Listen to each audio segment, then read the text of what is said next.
Hey guys, it's Kingdom Orange 2 here, and welcome back to my channel. Alright, so now I thought it was the perfect time to make a video on everyone's favorite fairy tale, Little Red Riding Hood.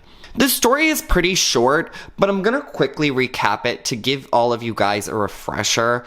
Then I'll compare the franchises to it and end the video with my rankings. And like always, if there are any riding hoods you feel that I've missed, feel free to tell me in the comments down below. So, before a big bad wolf eats us in a forest, let's get right to it. The fairy tale. The story starts out with a young girl named Little Red Riding Hood who goes to bring her sick grandmother some treats to help her feel better. She's also warned by her mother to stay strictly on the same path when walking to her house. On the way there, Little Red Riding Hood is stopped by a hungry wolf who asks her where she's going. She responds and he suggests that Little Red Riding Hood pick some beautiful flowers as a present for her grandmother. With the girl now distracted, the wolf then goes to the grandmother's house and gains entry by pretending to be her granddaughter. The wolf swallows the grandmother whole and waits for Little Red Riding Hood, disguising himself in her clothes. When she arrives, Little Red Riding Hood points out how strange her grandmother's appearance is, and after a bit of questioning, the wolf jumps out of bed and swallows her too before going to sleep. Eventually though, the pair are rescued when a woodcutter slices open the wolf's stomach while he sleeps. Little Red Riding Hood, her grandmother, and the woodcutter then fill the wolf's body with heavy stones. The story ends with the wolf awakening and attempting to flee, but the weight of the stones cause him to collapse and die. Now, in all honesty, the story has been revised and extended so many times that I really just told all of you the longest version of the fairy tale I could find. In some versions of the story, the grandmother ends up locked in the closet, or the woodcutter is a hunter. There's even one in which the fairy tale ends when Little Red Riding Hood gets swallowed. The 7D. In the episode Big Bad Sneezy, Sneezy's springtime allergies begin acting up, causing his sneezes to become super powerful. When the Big Bad Wolf becomes aware of this, he persuades Sneezy to become his business partner and wants him to blow the sign pointing to Little Red Riding Hood's grandmother's house in order to attack her in the forest. Sneezy does so, initially believing he's trying to lead Little Red Riding Hood in the direction of a surprise party. However, when the other dwarfs tell Sneezy the truth, they get back at the Big Bad Wolf by having Sneezy disguise himself as Little Red and blowing the Big Bad Wolf away. Disney. In 1934, Little Red Riding Hood appears in a 9-minute short called The Big Bad Wolf. In this short, the story of Little Red Riding Hood is sort of mashed with the Three Little Pigs,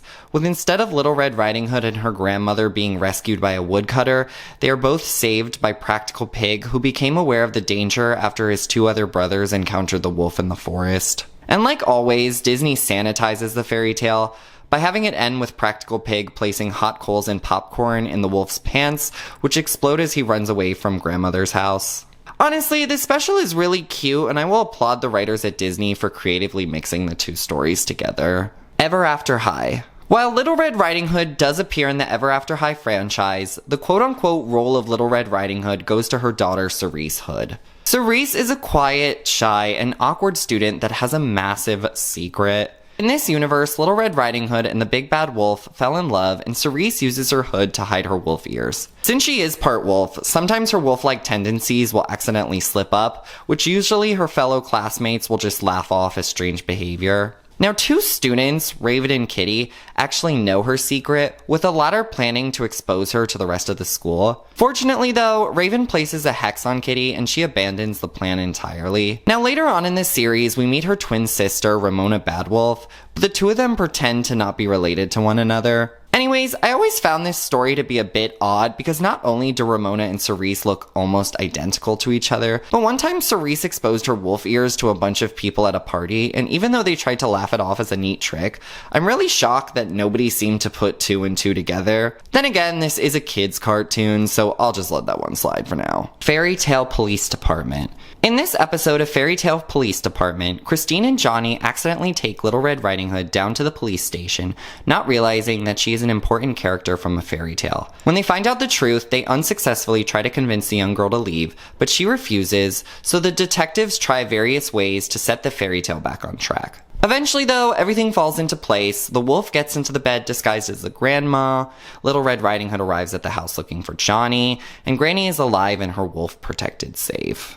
Goldie and Bear. So Goldie and Bear is a young children's show that ran on Disney Junior from 2015 to 2018. While the two main characters are Goldilocks and the youngest of the three bears, Little Red Riding Hood serves as a recurring character on the show. Now, I didn't watch Goldie and Bear in its entirety because it's kind of boring, But from the parts I did see, it seems to me that Little Red Riding Hood is one of their friends who will just usually accompany them on their quests throughout the Fairytale forest. The Big Bad Wolf also appears often in this show, but he's more of a troublemaker than someone who wants to eat and kill anybody. Grimm's Fairytale Classics. Grimm's Fairytale Classics created their own version of Little Red Riding Hood in 1989. Now, even though the last time I watched this show, they made a lot of changes from the original story, their episode of Little Red Riding Hood is probably the closest on this list to the original fairy tale. They even keep the ending of the wolf dying because his stomach is filled with rocks. Obviously though, since this is such a short fairy tale, they extended some of the story's plot points, like having the huntsman watching out for Little Red Riding Hood when she first enters the forest. Happily Ever After. Fairy tales for every child. So this version of Little Red Riding Hood is set in ancient China, with the main character having the name Little Red Happy Coat. Now the usual same plot elements take place, with Little Red Happy Coat meeting the Big Bad Wolf in the forest on her way to her grandmother's house. However, this episode ends with, instead of a hunter saving the grandmother and Little Red Riding Hood, Little Red Happy Coat's grandpa gives the Big Bad Wolf some herbal soup, which causes him to burp the two of them up. Happily Never After. So Little Red Riding Hood plays a very, very, very small role in the Happily Never After sequel. She, along with Little Bo Peep, Goldilocks, and Snow White, are known as the Damsels, four best friends who love to go out and party. The girls later on become angry at Snow White when she speaks poorly about them after taking a bite from Lady Vane's poisoned apple. However, in the last scene of the movie, after Snow White reveals all the ways in which she has changed for the better, it seems like her friends have finally forgiven her. Hoodwinked. Hoodwinked is a 2005 film that retells the story of Little Red Riding Hood, but frames the movie as a police procedural, using backstories to show multiple characters' points of view. The film actually begins towards the end of the fairy tale, with Little Red Riding Hood arriving at her granny's house only to find a wolf dressed in her grandmother's clothes. The police are then called, and they begin to question everyone who was at the crime scene. Most of this movie follows the detectives trying to figure out the identity of the Goody Bandit, only for them to find out that it's a bunny named Boingo who just happened to appear in each of the characters' stories. Yeah, honestly, I would say this is probably the most unique and interesting version of the fairy tale on this list, and I found the film to also be very funny. Now, there is a sequel to this movie, Hoodwinked 2, but I've read that it's super awful online, so I didn't bother watching it. Jetlag Productions. Similar to Grimm's Fairytale Classics, Jetlag's Productions version of Little Red Riding Hood literally just tells the fairy tale over but extends certain plot elements. For example, in this movie, Little Red Riding Hood spends a lot of time in the forest encountering various animals like a deer and a beaver while on her way to her grandmother's house. Overall, this movie was super boring, and I found myself watching it at 1.5 speed. To me, it served as a perfect example of how not to turn a short story into a full-length movie. Also, before I move on, this film has a song in the beginning about how the grandma sewed Little Red Riding Hood's cape with a lot of love and care, and it's honestly one of the tackiest songs I've ever heard in any of these mockbuster movies. Regal Academy. Little Red Riding Hood first makes an appearance in the season 2 episode titled Into the Enchanted Forest. Here we learn she is Fairytale Land sheriff, and 13 years ago was assigned to find the whereabouts of Hawk Snow White's missing sister Fala. Unfortunately though, for years the case has gone cold. Hawk and his friends team up with Little Red Riding Hood and her police officers to once again search for her, but they find out she was captured by the fairy Titania and given to the Snow Queen. Little Red Riding Hood appears again in the episode Rainbow Magic, where she and her team investigate a string of thefts that take place at Regal Academy. She determines the thief is a leprechaun and goes to arrest him. Before she can though, she is captured by the Snow Queen, but in the end she does get freed from her snow globe prison. Revolting Rhymes. Revolting Rhymes was a made-for-television film that is based on a poetry collection of the same name released in 1982 by Roald Dahl. In this movie, the stories of Snow White and Little Red Riding Hood overlap with each other, with the two of them becoming friends as young girls. As the duo grew older, Little Red Riding Hood, aka Red,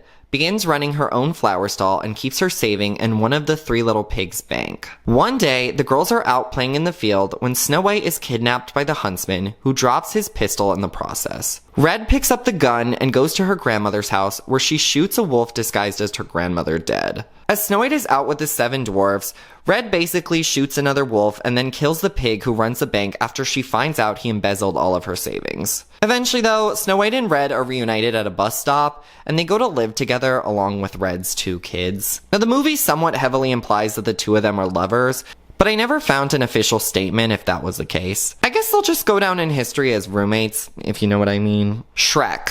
Little Red Riding Hood first makes an appearance in Shrek 2, trotting onto the gingerbread house, but screaming and leaving behind her basket after Fiona and Shrek open the door. She later briefly appears in Shrek the Third alongside the rest of the villains at the Poison Apple. She teams up with Prince Charming to get revenge, and when they storm far, far away, you can briefly see Little Red Riding Hood pickpocketing a dwarf. Simsala Grimm. Just like in every episode of this show, Doc, Rock, and Yo-Yo are here once again to help the story's characters. In this episode, for example, the duo warn the huntsman that Little Red Riding Hood and her grandmother are trapped inside of the wolf's stomach. Now, in all honesty, I found this episode to be pretty boring, with the whole wolf pretending to be a marquee side plot to get kind of annoying.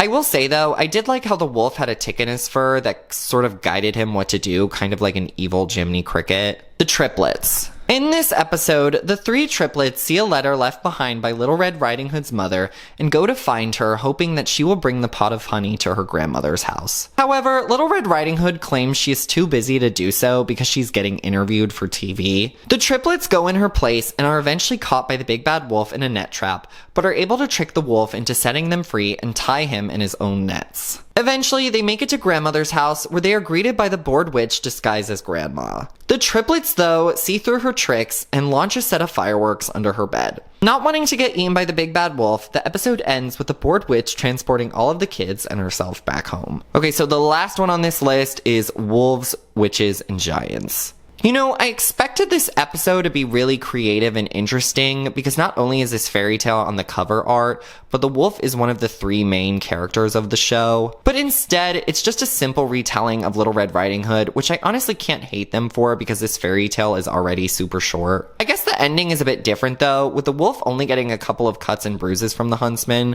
probably so that he could make appearances in future episodes. Alright, so now it's time for the rankings. Number 16 is Fairytale Police Department. I need whoever was in charge of the voice acting for Fairytale Police Department to never have a job again. Honestly, Little Red Riding Hood's voice in this show is so awful, it's like painful to the ears. However, to be fair, she does have some pretty kick-ass moves.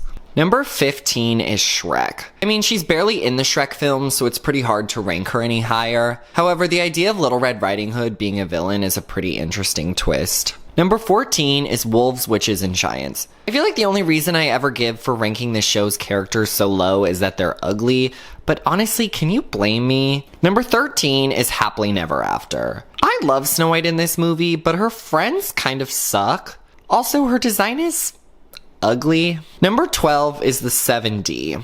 Her design is super cute, but I think her singing is truly awful. Also, we barely see her not only in the show, but in the only episode she appears in. Number 11 is Disney. I hate that I can't tell how old this Little Red Riding Hood is supposed to be, but I do think her green dress and hair are adorable. But honestly, is she supposed to be like 3 or 8 years old? Number 10 is Happily Ever After, Fairy Tales for Every Child. Little Red Happy Coat has a great singing voice, but I don't find anything super interesting about her personality or her character design. Number 9 is Simsala Grimm. I'll give her some points because her design is interesting, and I love her somewhat sassy personality. But other than that, I have really nothing important to say about this Little Red Riding Hood. Also, I couldn't understand if the voice actress who played her was British or an American who was trying to put on a really bad accent.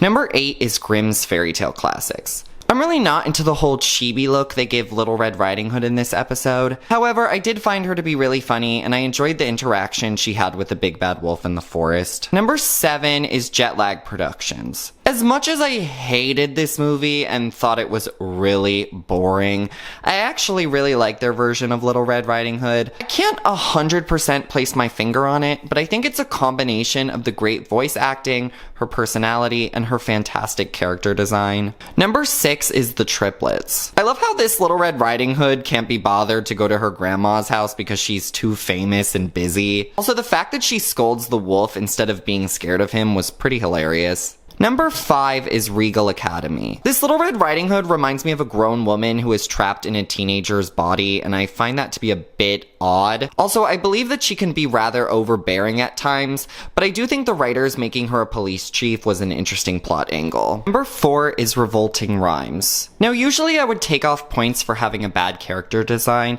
and I can't lie here and say that I'm a huge fan of this animation style. However, in this specific case, I think Red is such a cool character that I'll throw my criteria out of the window. I love how in this movie, Red uses a pistol to kill a bunch of wolves and then wears their fur as a cloak. I also really like the relationship she has with Snow White, even though I'm curious as to when she randomly gave birth to 2 children. Number 3 is Goldie Bear. You know when you meet someone and within 5 seconds, you're like, actually this person is pretty cool. That's exactly how I feel about Red. While I haven't watched a ton of this show, I can tell she's a bit of a sarcastic diva, and I love that about her. Her design is also very pretty, and I think it fits in well with the animation style of the show. Number 2 is Hoodwinked. I really love Red Puckett. She's a bit sassy, daring, and can do kung fu, which is definitely cool. Honestly, she's such a good character that I can look past her boring design of jeans and a white t-shirt. Number 1 is Ever After High. While Cerise is most definitely not my favorite character from Ever After High, I can't argue and say she's not the most interesting Little Red Riding Hood on this list. I mean, her backstory is so bizarre, but such a cool twist on her storyline. There's also the fact that her design is really detailed and nicely done. I just wish we got to see more of her and her sister throughout the series, though. If you liked this video today and want to see more content in the future, make sure you hit that subscribe button and give this video a thumbs up. Thank you guys so much for watching today, and I will see you soon. Bye!